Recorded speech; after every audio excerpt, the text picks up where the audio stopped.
Welcome to the Business Spotlight series. My name is Kay Cote, and I am your host here on the show. And today we have Stephen Holland, Managing Director of the Riverside Glass House, as our guest. Today we're going to be talking about his business, his journey to business ownership, the troubles he's faced, and what it's really like to own and operate a business. So if this is your first time on our channel, be sure to like and subscribe to get notifications when we drop episodes like this one. Hi, Stephen. It's nice to have you on the show. I'd love to hear a little bit about you and a brief overview of your business. No problem. Hi, Kay. Thanks for having me on. I guess you could call me a hospitality through and through. It's been hospitality in my career. I'm 51 now. I started in this business when I was about 13 as a kitchen porter. Over the years, I've been involved in hotels, restaurants, pubs. I used to run nightclubs in my past years. And I guess over the last kind of 20 years, I found myself working in corporate events with clients like Wembley Stadium, um, working with celebrity chefs like Heston Blumenthal, Michelle Roux. Like I said, I'm 51 and I still don't know what I want to do when I grow up. Um, it's been a fantastic career to be involved in. In my years, at Wembley, I was running the biggest a la carte restaurant in Europe, with sort of 1,600 covers. And I guess it's just the exposure really to different environments. It's been great. Yeah. Is that enough? What else was I supposed to say? Sorry.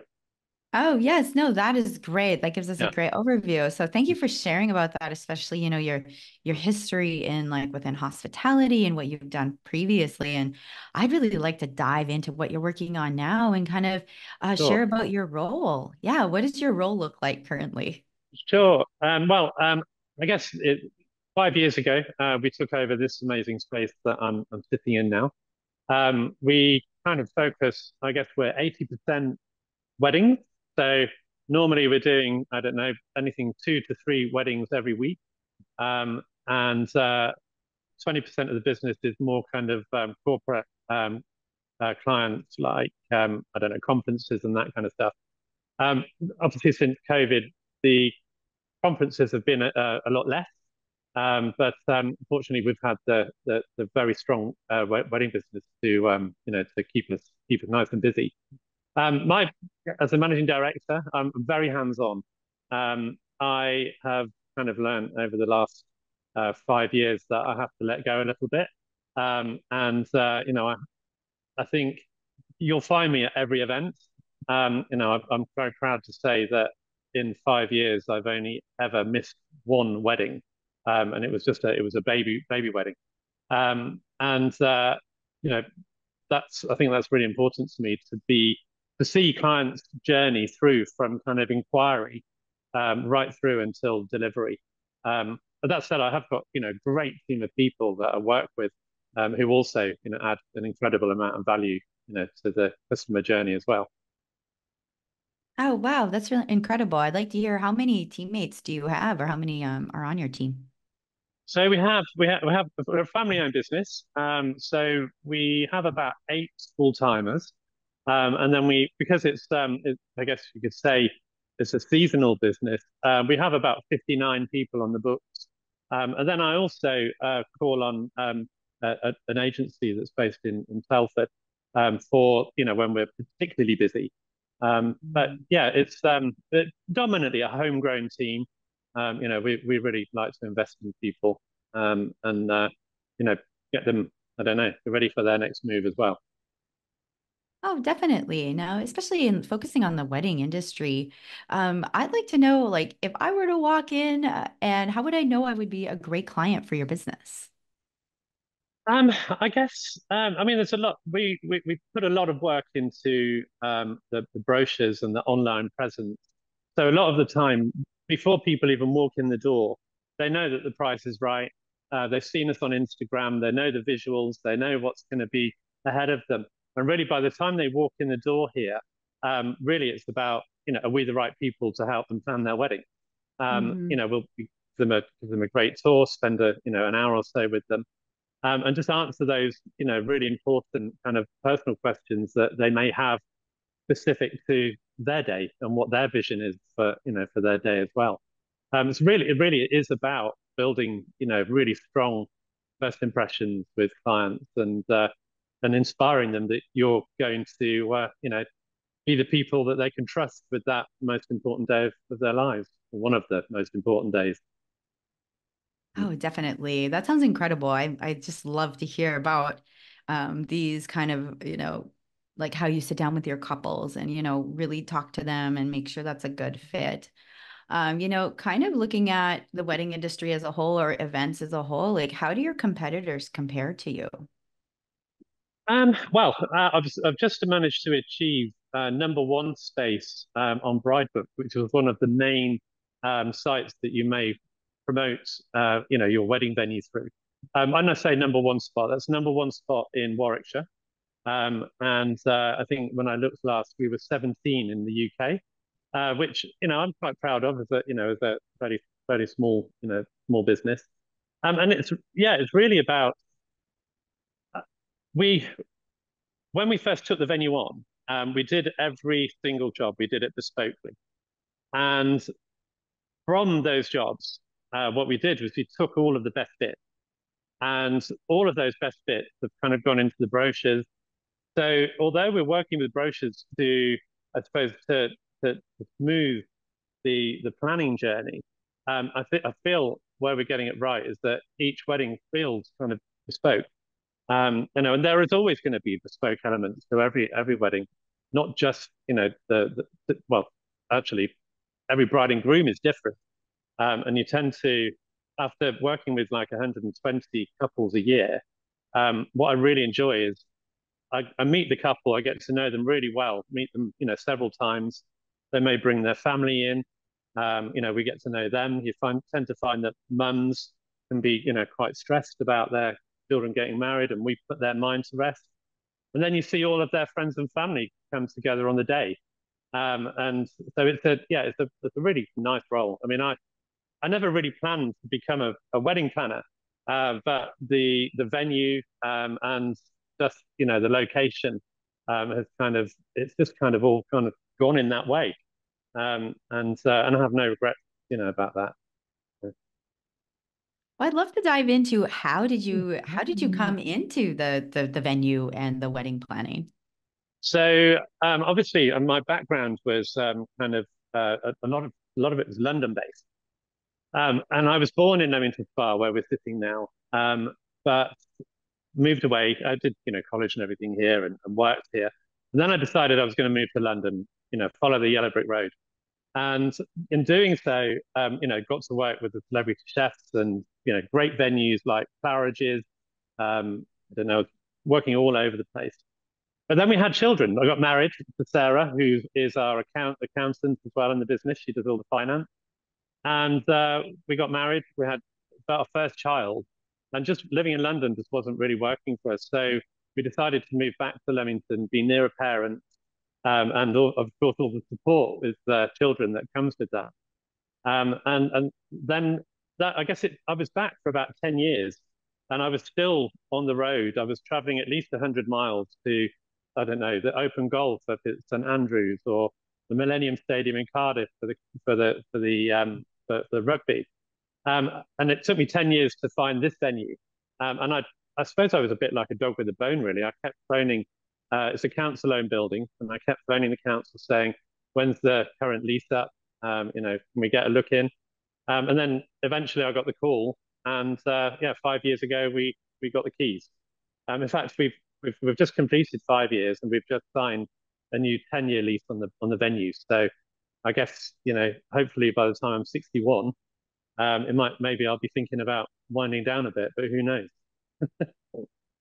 Oh, that's an incredible journey, especially the perseverance you had to get the venue and Yeah, then you finally got that call. I bet that moment was just I just palpable. I just love this space. The funny thing about it's in the middle of a beautiful park. It's surrounded by water. We've got a lovely river on this side behind us, lovely pond over here, and sort of trees everywhere. And most people who grow up in Leamington, uh, they have some nostalgia, with this park. Their grandparents have brought them here. Me personally, my mum used to bring me here as a kid, and I've got pictures of me when I was 5, hanging out next to the local fountain. And so, yeah, most people who come and get married here, it's the same thing. So when you mix beautiful space, great service with, the nostalgia that people are bringing, you Mm. kind of got a recipe for success, I guess. Yeah. Oh, I love that. Kind of diving into the marketing behind your business Hmm. too, because it sounds like this incredible space. I want to fly overseas right now and come check it out. That's how You like it should. sounds. I might one of these days. But yeah, so I'd love to hear how are you getting the word out about yourself, about like your what you offer. Are you focusing on like social media or referrals? What is your marketing tactic of choice? I guess you could say it's all of the above. So I have somebody on the team, actually my sister, who does she's just got an eye for Instagram, and so she really champions the Instagram side of the business. And in the wedding business, really, what people are interested in seeing is how other people use the space. So Mhm. that's a really powerful tool for us, and I think we get a very high percentage of I, I guess it's not just Instagram. I mentioned Bridebook, where we're position 1 in Warwickshire. I think the journey is that people maybe find us on Bridebook, and then they look at our socials, and then they look at our brochures, and then they come and meet us. And so it's a real kind of stepping stone journey of each touch point. You've just got to inspire that customer with a bit more confidence that you're going to be the people that will deliver a perfect customer journey for them. We're marketing. We started off with a local lady called Kat, who helps us out with marketing. So if I need any press releases done and that kind of stuff, so that's marketing, and she's been fabulous. A really flexible person to work with, supports lots of small businesses. Um, as far as the social media stuff goes, I I've had to give it to other people because I found I don't know what it's like for everybody else out there, but when you're running your own business, you fall behind on posts. So I tend to do the comments, whereas Mhm. other people will put the content up. Mhm. And the exciting thing about more recent months, a lot of our couples and clients are using content creators to capture their events, and that's really driving a lot of traffic. And actually, it makes I think social quite an exciting place to be. So yeah, that's predominant. We don't spend an awful lot of money on marketing. A lot of it is also word of mouth. I think that, reviews, what are people saying about you? That's where it really is coming from. Oh, definitely. Especially in that Yeah, industry, I could see that being like referrals and reviews and just people attending your events and maybe yeah, other couples in the audience who are like, oh, I really like this venue. So I could see yeah. that. That's really cool. And so when you organize your team and the people you work with, do you have like a CRM that you're using right now, or how do you keep I things organized? I do, yeah. I mean, we set this. I set this. I was always a bit of a geek with apps and stuff like that. I always liked just kind of seeing what different apps would do. So we have several that we work with. I have one that keeps the business organized, which is called Catersoft. And that manages the venue diary, it manages the timing for events, it captures the menu choices, it does the billing, all that kind of stuff. They're really a seamless operation with that. You just don't miss a trick with it. And that's a company called Catersoft. They're based in Birmingham in the UK. And I've used them for about 15 years at different venues that I've been at as well. Then we have another software called Deputy, and I'm a big believer that people like to be able to plan their lives, and we're talking about our team here. So I tend to put all the shifts up about 6 to 8 weeks ahead of when I need the people. So, for instance, our weddings are confirming, next year. In fact, we've got weddings confirmed in 2027 already. So Mm. I'm in a position where I can confirm all the shifts that I need in 2 months' time. And all the guys they have the app in their pocket and they choose when they want to work. And I think that's a really powerful tool. Lots of younger people in particular, gone are the days when they have to work every single Saturday because they've got football or they've got seasonal stuff they want to do, and that's really helped us. That's really helped us retain staff, as well. No, Yeah. definitely. Well, this has been so inspiring, and I really want to dive into a little bit more about you as the business owner. And my first question is, why did you choose to go into business for yourself as opposed to working for someone else? And what was that transition like for you? That's an interesting one. I think I first started being self-employed in 1995, and I was kind of doing freelance event management. And I think I realized at a fairly early age that I really don't like being told what to do very much.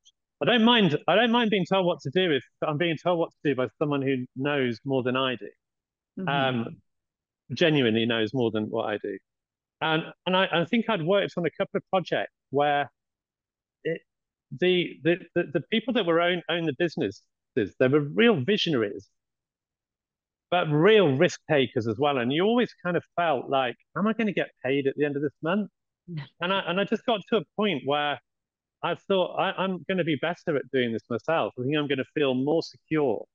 And I guess all of the businesses that I'd been practicing on for years, the nightclubs, the bars, the restaurants, the corporate hospitality events, the consulting that I was doing, I just thought, you shouldn't really be telling other people, how to run their own business if you haven't really done it yourself. So I said it's time to really get our own venue.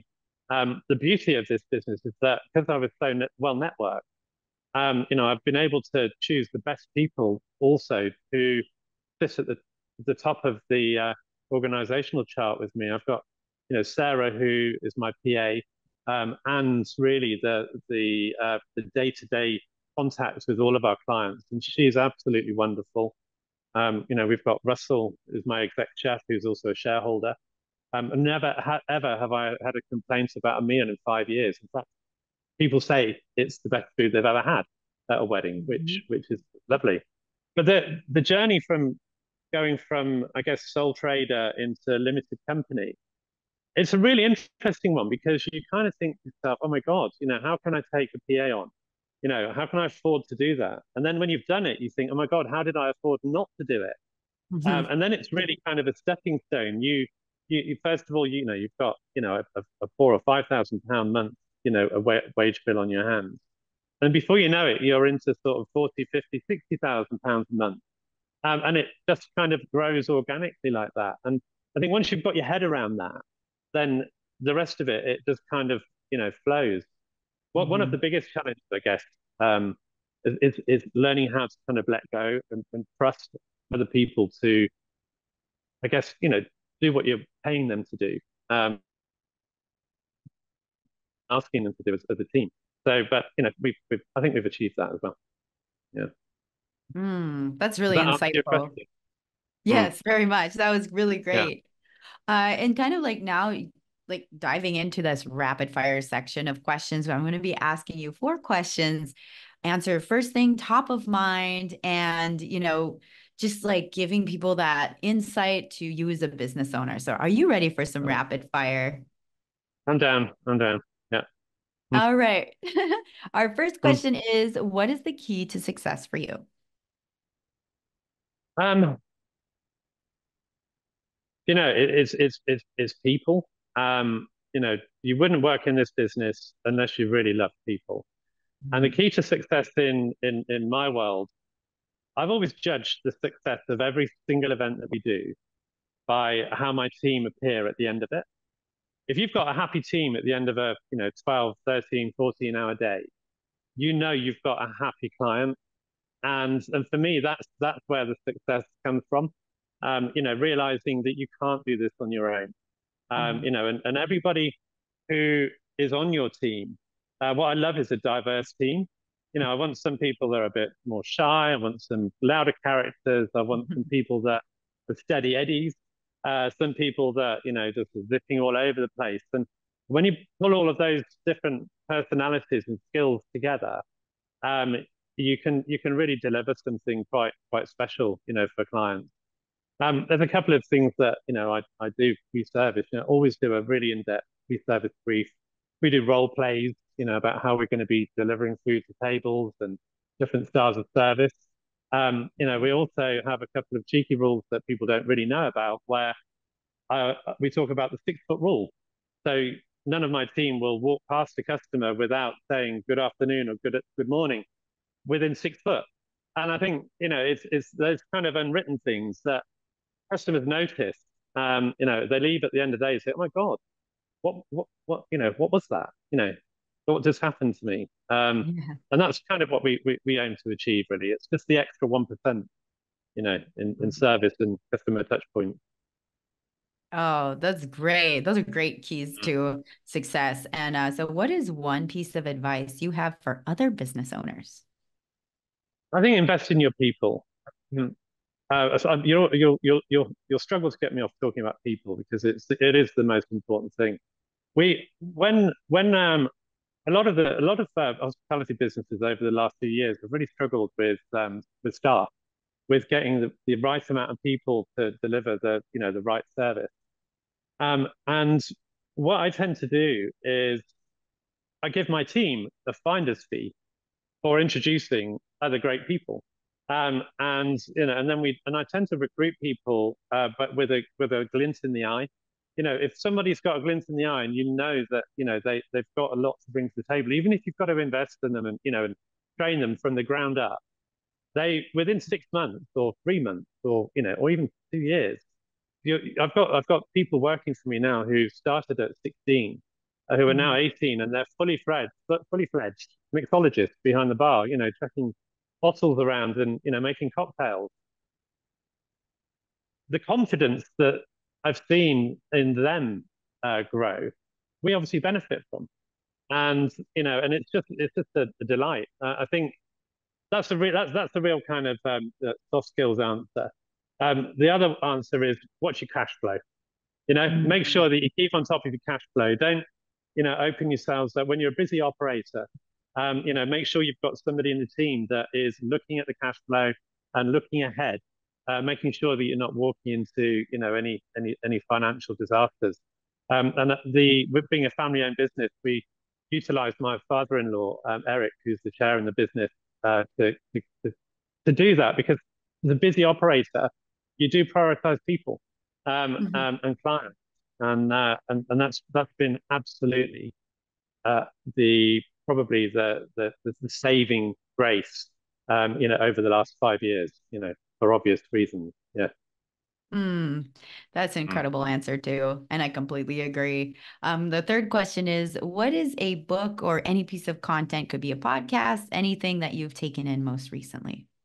So I have two amazing children, and one of them struggles with anxiety. So I'm actually myself and Sarah. We've been looking at a series of podcasts and things all about anxiety, and we're becoming champions in anxiety, so as we can support our youngest daughter with kind of coming out the other side of that. I'm dyslexic, so I'm not a big reader. I pick up a book quite often and I read the pages, but the words just don't go in. So I'll tend to go to inspirational podcasts and that kind of stuff rather than reading because it just doesn't work. Which is quite common for entrepreneurs. I'm the same way. I audiobook Yeah, my stuff. Yeah. same, same. But Uh, time also is been a challenge. Working yeah. most weekends. With Mhm. you don't do this industry by half. So, it's if I'm not working, I'm either with my kids and wife and friends, or I'm asleep. Got to get in those Z's. And our Yeah. final question is, if you had to choose only one area of business that you could rapidly improve tomorrow, what would it be? Okay. Well, that's an easy question because the wedding business is at capacity. We're full. So it would be to get more of the corporate business back. With this last few months, we've seen a real kind of upturn in the conferences that we try to do differently. So Hmm. we had a wealth management company here last week with about 80 of their clients. Hmm. And, we've introduced things in the afternoon, like signature cocktail masterclass making with Tommy, our cocktail bar manager and ops manager. So 5 people coming up at a time, choosing cocktails to make and learning how to make them. And I guess just making conferences, I feel, pre-COVID, it's like you're in a room, you're listening to people talk, and we've just tried to do things a bit differently, put some fun into it. Yeah. Food isn't, buffets that you walk up to, it's street food that's delivered. Really Mhm. tasty street food that, people are just like, oh, this is so good. No queues, and just create the environment that's open, airy, light, and fun for people to, I guess, come together in where they haven't been able to for a long time, or they've all been online, you know. Mhm. So when they come together, they need something to, I guess, celebrate. Oh, I Yeah. love that so much. Well, before we get to our final question for the day, how can people find you online and connect with you? So probably the best place to start is the website, which is www.just, that's JUST hyphen inspire.com. Mhm. And then from there, you can find fully priced brochures for almost any event that you're looking to hold. Um, but if you really want to get to know us, take a peek on Instagram, which is Riverside Glass House Event. And you'll see people having a whale of a time, loads of content on there. That's really, those would be the best places to begin. Wonderful. Well, thank you, Stephen. This has been an incredible conversation. And for our final question for today, what is most inspiring to you today? Um, well, look, it's always nice to come out of your comfort zone a little bit, getting ready to chat to you. I don't very often sit, and I think this may well be my first ever podcast. So I didn't really know what to expect. So the literature that you sent out beforehand was really useful. And so yeah, I found this inspiring. It's nice to do something that you don't do every day. Yeah, Love that answer too. Well, thank you so much, Stephen. It's been an absolute thank you. joy to have you on the show today. Thank you, Kay. Thanks so much for your time.